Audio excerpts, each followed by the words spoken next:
Shalom. Apa kabar saudara? Luar biasa, puji Tuhan. Terima kasih kepada Pak Gembala yang mempercayakan saya menyampaikan firman Tuhan. Saudara, pernah nggak ngidam? Pernah nggak ngidam? Pak, itu mah biasanya ibu-ibu yang hamil 3 bulan tuh ngidam, mangga muda. Sebenarnya ngidam itu, menurut Kamus Besar Bahasa Indonesia, ngidam artinya sangat menginginkan. Apa ngidam? Sangat menginginkan. Pengen banget begitu. Belum lama, mami saya kan ulang tahun. Saya ajaklah ke mall yang terdekat dari rumahnya. Kemudian saya merencanakan ajak makan yang lumayan lah, di mall pasti ada kan ya. Kalau bahasa kerennya yang fancy food gitu ya, yang berkelas. Ketika saya ajak keliling-keliling, mami mau Kentucky. Hah? Kentucky? Ya, namanya orang tua mau Kentucky, masa kita larang ya. Saya bilang, nanti dah habis Kentucky kita makan yang lain gitu. Kemudian sampailah di mall itu ya, bagus ya. Ketika kita tanya, Pak, ada restoran Kentucky nggak di sini? Di mana Pak? Nggak ada Kentucky. Ya, adanya KFC. Ya, KFC sama Kentucky kan sama Pak. Nggak ada, adanya KFC. Apa tuh? Kentucky Fried Chicken, saudara ya. Kemudian pesen. Ada promo lagi saudara, luar biasa ya. Promo pesen. Saya pikir mami saya minumnya air putih kan.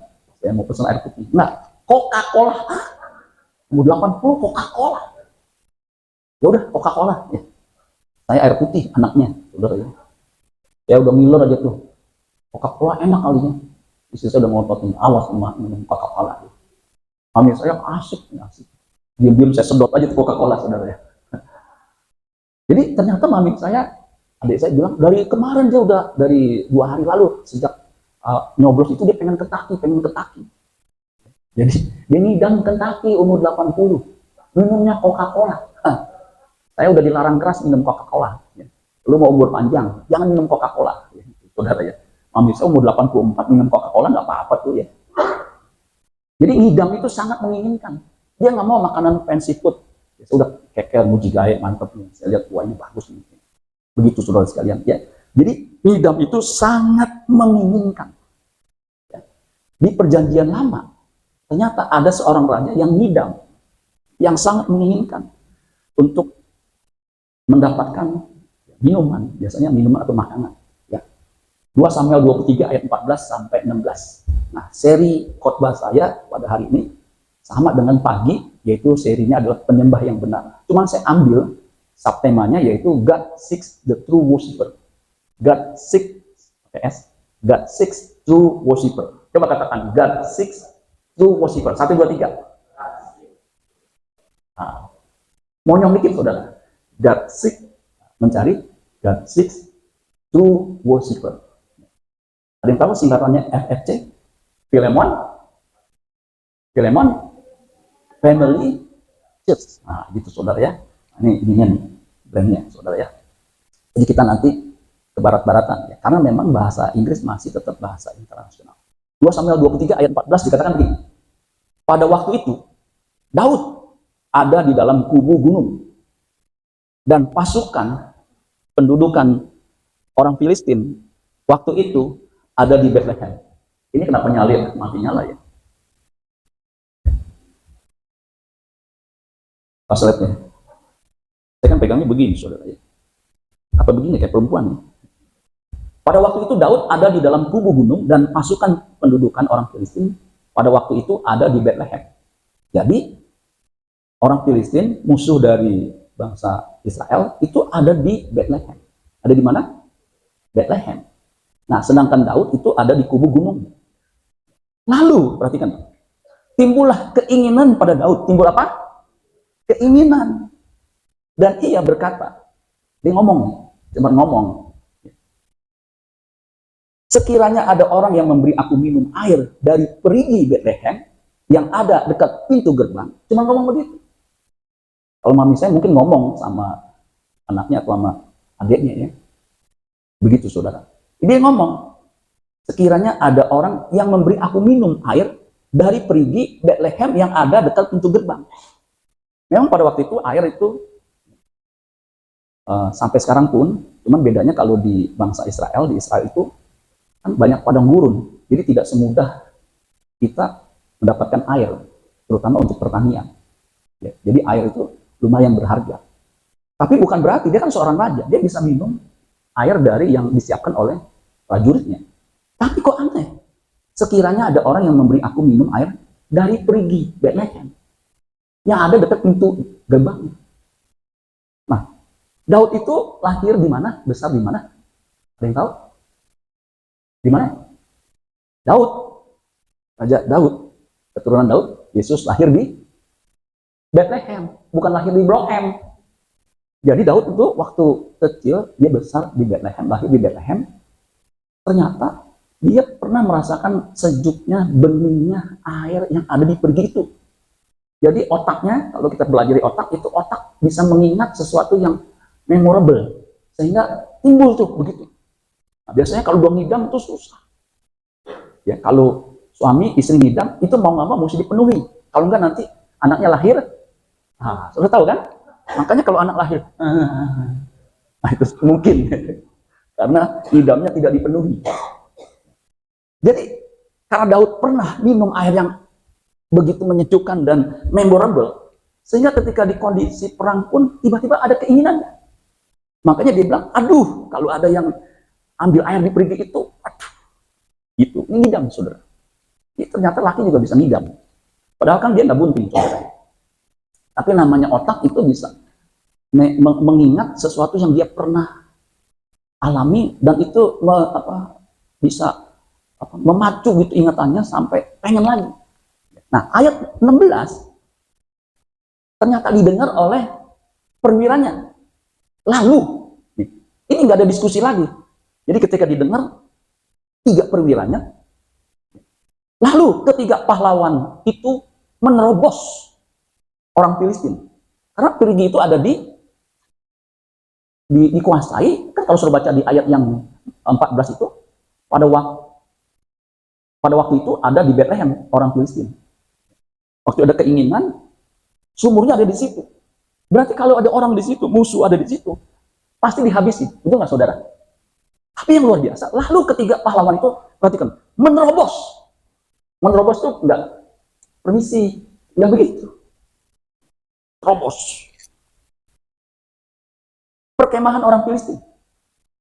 Mereka menimba air dari perigi Bethlehem yang ada dekat pintu gerbang itu. Mengangkatnya. Dan apa? Membawanya kepada Daud, raja yang ngidam itu. Itu luar biasa nih. Jadi yang dilakukan tiga pahlawannya ini yang disebut triwira. Disebut apa?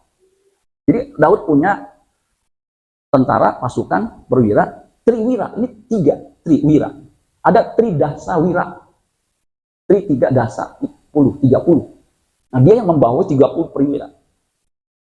Dan salah satu perwiranya yang menerobos ini, konon katanya, ya, itu seorang yang bisa mengalahkan 800 orang sekali pertempuran. Kira-kira 800 orang bisa kalah dengan satu orang. Ini orang ini hebat nggak? Pasti hebat. Kungfunya atau apanya saya juga bingung. Kalau Jackie Chan atau Jet Li itu kan cuma di film. Saya punya teman dan 7 karate. Kalau dia begini nih, gemanya bisa sampai sana. Saya pernah tanya, lu kalau dikeroyok 10 orang, lu kan dan 7. Lu bisa lawan nggak? Ya, cep, gua dan 7, 10 orang, dengan gua kabur.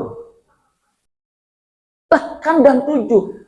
Tangan gua cuma 2, kaki gua 2. Dia 10, gimana ngeroyoknya? Ini 800. Itu kan berarti orang ini hebat nih, saudara ya. Hebat. Hebat. Itu kalau saudara lihat di ayat sebelumnya, orang yang bisa mengalahkan 800 orang sekali dalam sekali pertempuran itu namanya Isba. Orang Hakmoni. Ya. Jadi dia bawa itu. Tetapi Daud tidak mau meminumnya. Melainkan mempersembahkannya sebagai korban curahan kepada Tuhan. Katanya, jauhlah daripadaku ya Tuhan untuk berbuat demikian. Bukankah ini darah orang-orang yang telah pergi dengan mempertaruhkan nyawanya? Dan tidak mau ia meminumnya. itulah yang dilakukan ketiga pahlawan itu. Jadi Daud betul-betul sangat terenyuh dengan apa yang dilakukan oleh tiga perwira ini. Jadi bukan hanya jago berperang, tetapi dia ngerti perasaan Daud. Dia terobos. Itu kalau 3 orang, tentara bukannya 800 tapi ribuan. Saya nggak yakin biar dia bisa mengalahkan 800 orang. Bagaimana dengan temannya? Yang 2 itu. Jadi Daud membayangkan, aduh. Dia nggak minum. Dia korbankan. Sebagai korban apa? Terus baca. Sebagai korban apa? Curahan. Korban curahan itu persembahan yang dipersembahkan kepada Tuhan. Itu dicurahkan sebagai korban hati yang pecah, begitu saudara, untuk memuliakan Tuhan. Nah, ini pernah dilakukan oleh Yakub, saudara. Yakub pernah lakukan itu, korban curahan. Jadi saudara, waktu saya renungkan, ini 3 orang ini hebat. Dia melakukan bukan yang diperintahkan, bukan yang apa? Kalau kita ambil dong di sana. Mendengar perasaan isi hati dari rajanya, itu dia mau mengorbankannya. Makanya ini orang luar biasa. Gak heran lah Alkitab menyimpulkan itulah yang dilakukan ketiga pahlawan itu. Amin, saudara sekalian, luar biasa. Dia merisikokan dirinya demi memenuhi ngidamnya keinginan rajanya. Saudara sebenarnya bisa menjadi pahlawan seperti Triwira Daud ini. Pak, saya sama 1 orang aja saya nggak bisa berantem, dia kan bisa 800. Bukan dengan berkelahi, dengan jihad. Bukan. Tetapi ketika saudara melakukan penyembahan, seperti yang Tuhan kehendaki, itu adalah korban curahan, yang membuat hati Allah pecah. Nah, itu luar biasa, saudara. Jadi saudara nggak usah untuk gereja, saya mesti korbankan apa nih? Ketika saudara memberikan diri saudara sebagai korban curahan, itu Tuhan bisa pecah hatinya, saudara. Orang bisa disebut pahlawan. Amin, saudara sekalian. Jadi umat PB, umat perjanjian baru, saudara dan saya, ketika saudara menyembah dengan hati yang pecah, itu sebagai korban curahan yang membuat Allah Bapa itu terenyuh. Makanya kekristenan itu, saudara sekalian, penyembahan di dalam kekristenan, itu bukan soal saudara bisa nyanyi dengan tepat, nggak fales, bukan. Tapi penyembahan bagi kita yang percaya, itu soal hati, soal sikap hati, apakah mengasihi Tuhan atau enggak. Jadi kalau soal nyanyi, ini kalau dites, di audisi, dari sekian banyak, paling yang bisa nyanyi 10 orang.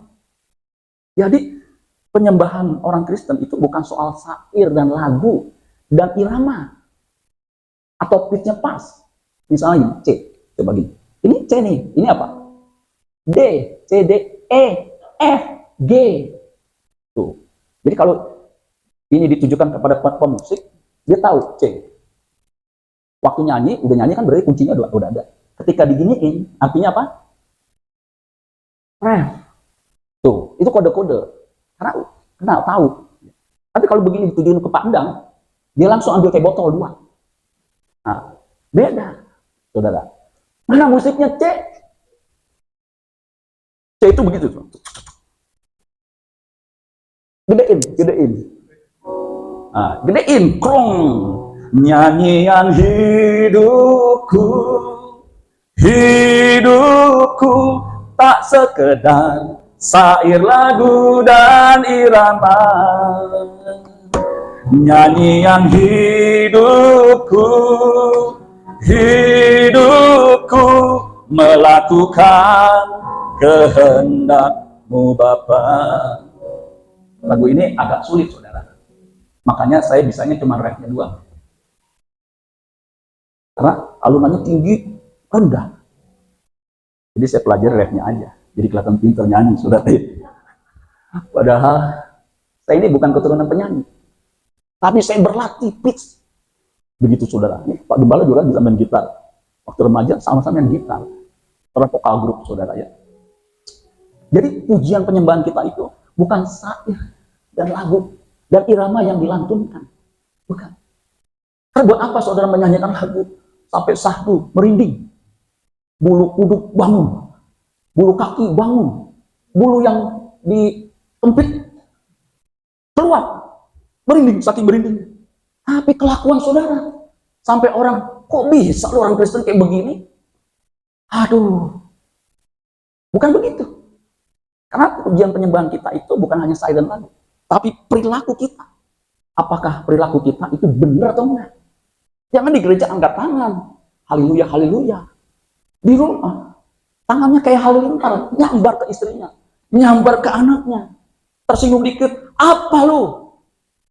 Kalau dia kayak begitu, pemuji kayak begitu, kalau orang tahu, iya, kok begitu ya? Itu menyedihkan. Apalagi pembicara, pendeta. Aduh, saya makanya jaga hidup saya. Sebab apa? Kalau udah ketahuan, apalagi pendeta punya selingkuhan, kira-kira gimana saudara? Kan kacau, betul nggak? Sampai ada nih, yang biasa ngundang. Ketika ditanya, ayo dong, undang lagi si ini. Aduh, saya males deh ngundang. Loh, kenapa? Lu kan kenal banyak pendeta. Kenapa? Saya susah, Om, Pak.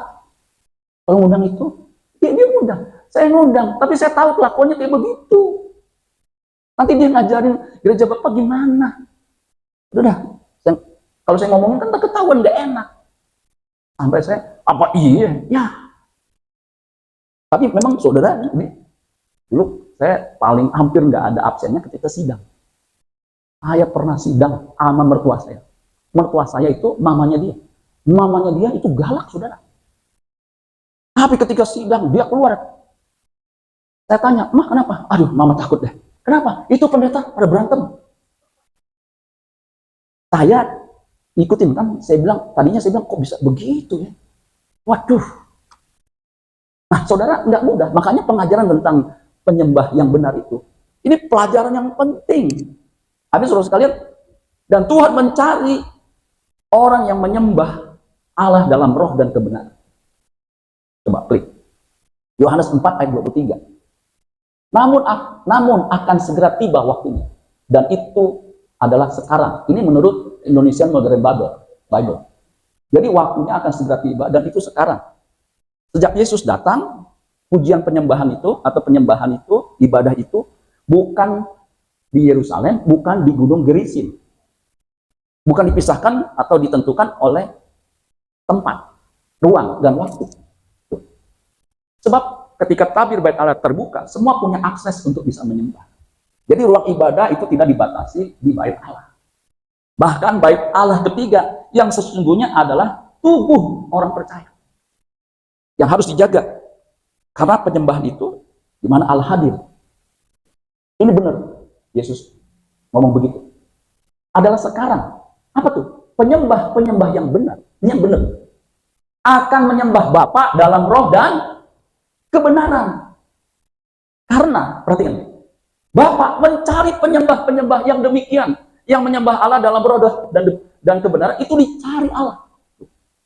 Bukan hanya dikehendaki, Allah menghendaki orang yang menyembah demikian. Bukan hanya menghendaki, karena kata mencari atau menghendaki itu dari kata Yunani CTO, yang artinya to find in order, ya, jadi to seek in order to find out by thinking, meditating, reasoning, dan sebagainya. Jadi mencari sampai menemukan. Seperti Triwira itu, cari, terobos sampai menemukan, kemudian diberikan. Jadi Bapak sebenarnya juga gitu, mencari, dia mengidam-idamkan. Alkitab yang terbuka mengatakan, namun akan tiba saatnya, yaitu sekarang. Jadi waktu Yesus datang, apalagi sekarang, Yesus sudah bangkit, naik ke surga. Sekarang apalagi dia menginginkan. Yaitu sekarang, penyembah-penyembah benar akan menyembah Bapa dalam roh dan apa? Kebenaran. Kenapa harus menyembah Allah dalam roh dan kebenaran? Dikatakan sebab Allah menuntut. Ini bukan bisa-bisa saya loh, kalimat ini. Saudara bisa buka sendiri. Bapak menuntut yang seperti itu untuk menyembah dia. Jadi menyembah Allah dengan sikap hati dan perilaku dimanapun kita berada. Itu Allah tuntut. Kalau tuntut, itu pasti punya konsekuensi. Betul nggak? Soal tuntut di pengadilan. Konsekuensinya apa? Apa? Penjara. Betul nggak? Jadi Allah menuntut.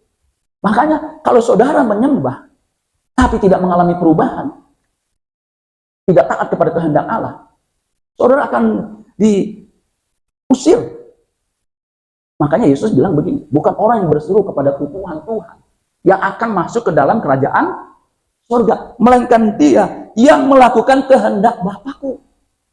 Jadi kalau saudara memuji menyembah Tuhan di gereja atau pribadi tetapi tidak melakukan kehendak Allah,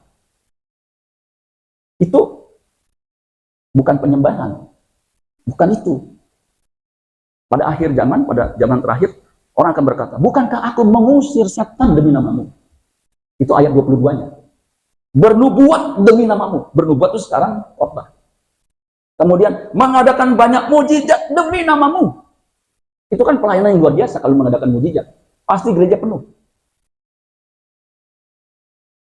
Aku tidak pernah mengenal kamu. Nyalah kamu pembuat kejahatan. Jadi di mata Allah, kalau kita menyembah, memuji, melakukan pelayanan, tetapi hatinya jahat, tidak taat kepada firman, itu kriminal. Makanya jangan main-main suruh sekalian. Nggak bisa. Kristen tapi kelakuannya minus. Nggak bisa. Makanya worship itu in spirit and truth. Kalau saya boleh simpulkan, boleh nggak saya simpulkan? Boleh, karena saya khotbah saudara ini. Kan dikatakan Allah itu roh. Roh itu nggak kelihatan, tapi ada. Roh itu imaterial, nggak bisa diraba, nggak bisa dilihat. Karena roh itu kalau ibarat yang sejajar dengan kata roh, pneumat, itu anemos. Anemos itu angin. Angin kan, sudah tahu ya? Tahu nggak angin? Angin, warnanya apa? Merah kalau masuk angin. Angin itu kita nggak bisa lihat, tapi kita bisa tahu ada atau enggak, betul nggak? Bahkan ada dalam diri saudara. Semua orang di dalamnya ada anginnya, betul nggak? Apalagi kalau dikembung, kemudian gitu saudara. Kemudian ketika dikerok, begitu. Makanya warnanya merah itu karena dikerok, bukan karena ada angin. Karena angin memang ada. Nggak bisa dilihat. Tapi bisa nggak kita rasakan? Oh bisa. Bahkan ketika dia keluar tanpa permisi, tapi hadiratnya bisa dirasakan kiri kanan, depan belakang, atas bawah. Siapa nih melakukan ini tuh? Berarti dia ada. Nah, roh itu saudara nggak bisa dilihat, tapi ada. Makanya saudara, kalau kita percaya Allah itu ada, kita mencari dengan sungguh-sungguh, dengan iman, itu akan dapat upah. Amin, saudara. Makanya para ateis yang mengatakan Allah itu tidak ada, itu logikanya kebalik. Yang menciptakan siapa? Manusia itu yang menciptakan siapa? Orang yang goblok aja tahu. Saya nggak mungkin terjadi dengan sendirinya. Mimbar ini siapa yang ciptakan? Pasti ada. Makanya kalau mengatakan Allah itu tidak ada, itu menurut saya nih, aneh tuh. Alkitab mengatakan Allah itu Bapa segala roh. Artinya, roh itu berasal dari Bapa. Ketika manusia diciptakan, Alkitab mengatakan dihembuskan. Yang bahasa Ibrani, waipah. Dihembuskan. Waktu saya menghembuskan, itu kan keluar, betul nggak? Ada. Saudara bisa lihat nggak hembusan saya? Tapi bisa rasakan nggak? Ya rasakan bisa, saudara. Buktinya apa? Ada suaranya kan? Kan ada ini. Tapi saudara nggak bisa lihat. Lihat apa yang saya hembuskan. Sama roh itu nggak bisa kita lihat. Roh itu ketika masuk ke dalam tubuh manusia itu menjadi makhluk hidup. Makanya Yakobus 2:26, tubuh tanpa roh mati, iman tanpa perbuatan mati, penyembahan tanpa menyembah dalam roh dan kebenaran mati, nggak berkutik. Makanya perlu memahami bahwa menyembah kepada Allah itu sebenarnya relasi. Kalau suruh baca, kami mengenal apa yang kami sembah, artinya relasi, hubungan. Itulah sebabnya kita harus belajar kebenaran firman Tuhan. Kita harus beribadah supaya ngerti, supaya tahu dan kenal. Makanya menyembah dalam roh dan kebenaran itu harus ada di dalam Yesus. Sebab kalau nggak ada Yesus yang mati di kayu salib, kita nggak punya akses untuk menyembah Allah yang adalah roh. Sebab apa? Keselamatan hanya datang dari bangsa Yahudi. Ayat sebelumnya, ayat 22. Jadi kekristenan itu keselamatannya pasti. Kalau Allah nggak mengutus putra tunggalnya datang lahir yang kita rayakan setiap tahun ini, kita semua meluncur masuk neraka. Nggak ada keselamatan di luar Yesus, nggak ada. Petrus itu muridnya tuh, yang pernah nyangkal Yesus 3 kali. Dia berkata, dan keselamatan tidak ada di dalam siapapun juga selain di dalam Dia. Sebab di bawah kolong langit ini tidak ada nama lain yang diberikan kepada manusia yang olehnya kita dapat diselamatkan. Jadi penyembahan itu nothing kalau nggak ada Yesus yang mati di kayu salib. Di luar aku, kamu tidak dapat berbuat apa-apa. Jadi penting sekali memahami Yesus itu adalah kebenaran yang ada di dalam daging. Makanya Yesus itu bisa dilihat. 2000 tahun lalu itu bisa diraba.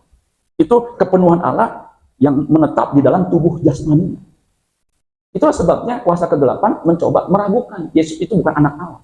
Yesus itu hanya manusia biasa. Padahal dia Allah yang berwujud, nama Yesus.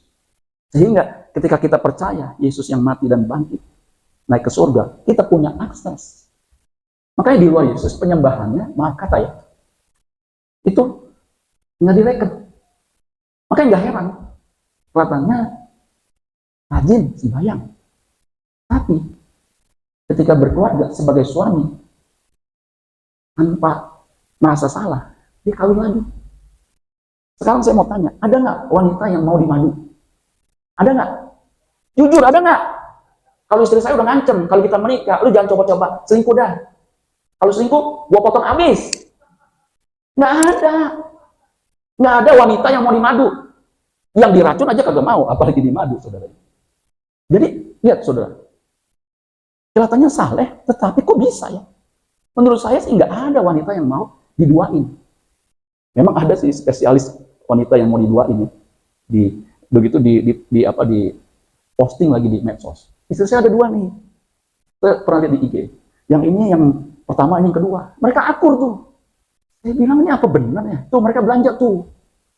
Tuh. Itu kalau orang Kristen yang istrinya 2 dipamerin, kemudian jadi WL. Begini. Menurut saudara gimana tuh? Itu kan kebenaran itu sebenarnya kan kebenaran moral. Yang moral aja deh nggak bisa penuhi, apalagi menyembah Allah dalam roh dan kebenaran. Karena menyembah Allah dalam roh dan kebenaran itu menyembah Allah dalam roh dan kebenaran itu in all of life. Semua kehidupan kita, hati kita, tubuh kita, jiwa kita, kekuatan kita itu kita persembahkan untuk Tuhan. Makanya penyembahan yang sesungguhnya itu adalah melakukan sesuatu yang sesuai dengan kehendak Allah. Dan puncak penyembahan itu dibuktikan oleh Yesus putra tunggalnya ketika di taman Getsemani. Ketika dia berkata, ya Bapa, kalau bolehkah, kalau kau kehendaki, dia cauni beralih. Tetapi bukan kehendakku yang jadi, melainkan kehendakmu yang jadi. Itu penyembahan. Amin, saudara sekalian.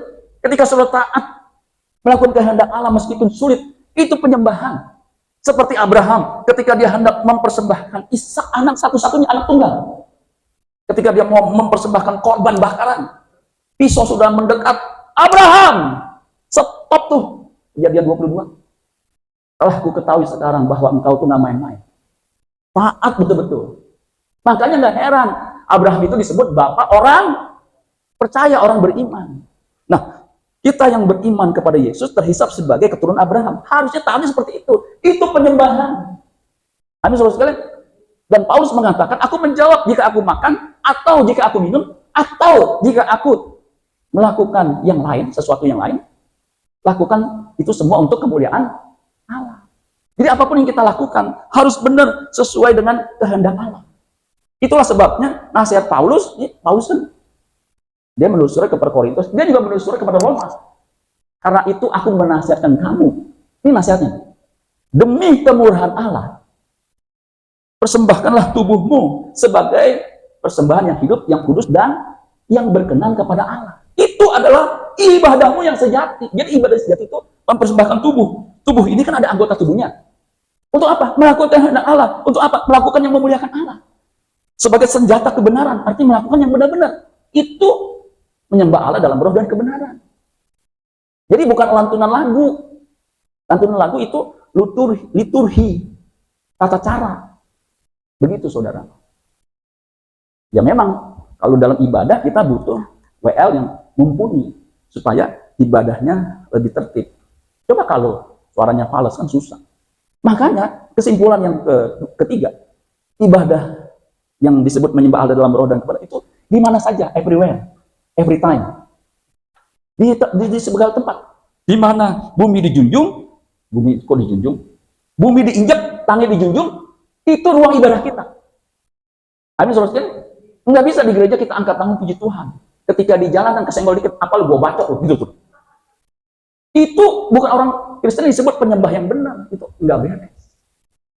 Gampang apa susah? Susah. Susah. Untuk bisa hidup benar di mana-mana susah. Saya belum lama jalan nih. Ini belum lama nih saksinya. Istri saya lagi jalan sore, karena pagi kurang gitu ya, karena nggak sempet. Di Kalimalang, padahal kita tahu, kalau Kalimalang, Ibu Indri tahu tuh, itu ada trotoar yang agak tinggi. Karena bukan buat kendaraan. Jadi, supaya aman, saya jalan di situ. Waktu saya jalan, istri saya bilang, awas Pak, motor, lawan arah lagi. Naiknya trotoar. Itu darah saya muntah, kungfu saya yang saya belajar dari Ibu Sri, keluar langsung. Saya udah siap aja begini nih. Sidekick, saudara. Untung dia senyum. Istrinya juga senyum sama saya gitu. Langsung saya begini tuh. Wah, saudara. Lawan arah. Saya langsung set. Ya, untung nggak nabrak, belum nabrak. Saudara. Nah, di situ tuh. Saya pernah ditabrak. Yang nabrak lebih galak. Saya bilang, lu yang salah, kok lu lebih galak? Ternyata saya cari tahu kejadian yang seperti itu. Kenapa yang nabrak, yang salah lebih galak? Tahu nggak kenapa?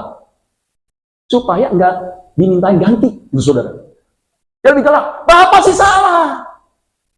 Saya pernah lagi macet, ditabrak dari belakang, langsung, Bapak sih menteri mendadak salah. Hah? Langsung saya ciut gitu. Untungnya jiwa kan engkong saya kan dulu kan ya bukan apa-apa ya. Itu kan ada jagoan-jagoannya di Pondok Gede, soal sebut aja nama engkong. Itu tiba-tiba muncul tuh, shock, gua yang salah, lu yang nabrak. Kok gua yang salah? Langsung tuh, dia langsung ciut.